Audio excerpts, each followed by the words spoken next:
বিকেল 4টের সময় আমি শুয়ে আছি, শুয়ে মোবাইল দেখছি। মোবাইল দেখছি, আমি খেয়ালও করিনি যে মানে মোবাইলে এত বাগেশ্বর বাবা প্রোগ্রামগুলো আমি সব দেখি, কোনো প্রোগ্রাম ক্যান্সেল করি না। বাগেশ্বর বাবা, কৃষ্ণকালী মা, এই প্রোগ্রামগুলো, ও বৃন্দাবন, মথুরা, তারপরে বাসরানার, এই সমস্ত প্রোগ্রামগুলো, প্রেমানন্দ মহারাজজি, অনিরুদ্ধ মহারাজজি, এই সমস্ত।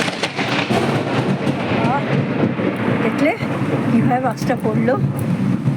এই সমস্ত প্রোগ্রামগুলো না আমি সবসময় দেখি, জানো তো।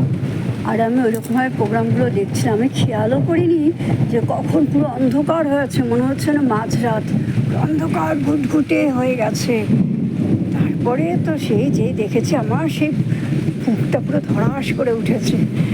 তারপরে আমি সমস্ত লাইট ফাইট জ্বালালাম, জ্বালিয়ে যা কাজ করা সব মোটামুটি করলাম। কলে জল ফল এসছে, জলগুলো ভরলাম, বাথরুমের জল, রান্নার জল, তারপর 2-1টা বাসন ছিল সব ধুলাম।